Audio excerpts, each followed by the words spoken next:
Hello there. Welcome back, esteemed viewers and guests. I have another presentation I'm ecstatic to share with you all today.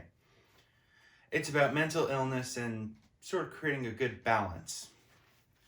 I would like to begin my presentation talking about an author named William Styron. Now, Styron suffered from an affliction I'm sure many of us are familiar with, depression. However, he was able to manage it and able to churn out such great novels such as Sophie's Choice. It's a good read. I highly recommend it. Healthy Minds Network says that 35.7% of all college students suffer from depression. And this is before COVID. COVID caused a 5.2% increase. Why is it that so many mental illnesses are brought about with college students? Well, obviously college can be a stressful time for many, and I'm sure with many of us not actually going to college, physically at least, it's created a strain. And even with the return of college students, the adjustments obviously hasn't been easy. However, there are some ways that we can work around this and make our lives a lot easier. To begin, I like to talk about balance. What do I mean by balance? Well, you work, but you play, and you got to find a good workaround with that. Gen 20 suggests that if you have a certain time that you work, for example, your classes, you have this class at 9, this class at 10, and this class at 2, after that third class, you do your work, and then there's sort of a cutoff time. You have to have some time for yourself, obviously. You can't just work. Another way you can do this is to create a schedule. For example, if you say, I'm going to do homework until 4 o'clock, at 4 o'clock, you stop.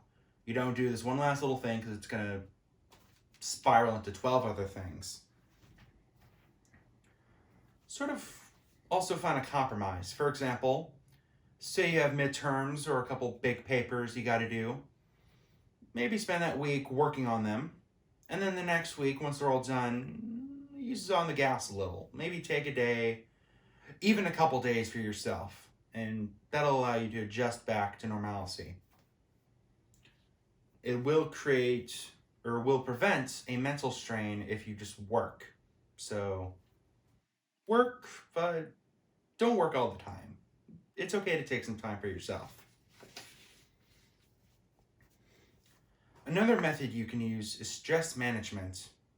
Now, I'm sure you don't need anyone to explain what stress is. I'm sure all of you deal with it on a daily basis. Stress can lead to many ailments such as anxiety or depression if left unmanaged.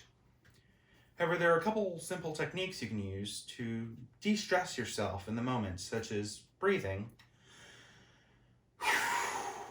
or simply just counting to 10.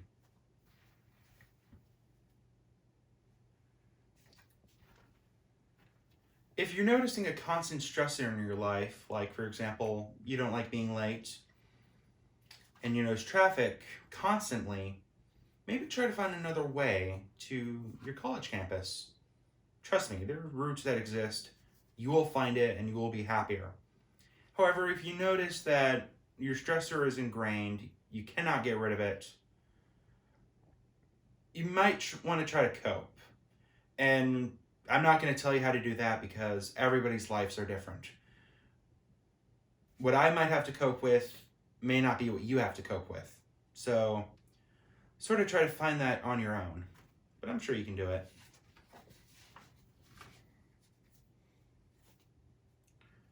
Now, if you're noticing that what you're trying by yourself isn't working, it might be time to reach out and help. While many colleges themselves don't have on-site counseling, many colleges do have many recommendations to where you could go to help get counseling. Trust me, you're there. You might have to go to student services or maybe a teacher knows, but somebody there will know. However, many students seem to refuse. Why do they do that? Well, it might lead to some certain stigmas. For example, you might be discriminated against, you might be looked at poorly because, oh, you're weak, you're not going to succeed because of your mental illness. Just don't. Counseling is perfectly fine, perfectly normal, and you and pretty much a lot of others probably will have counseling at some point in your life.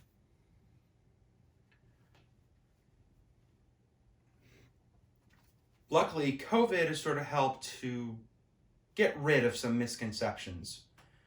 Obviously, COVID has sort of isolated a lot of us, and it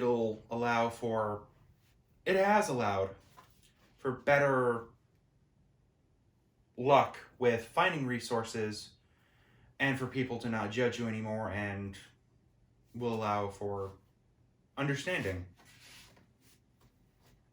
Finally, yes, what I've talked about here today applies to college, but here's the best part.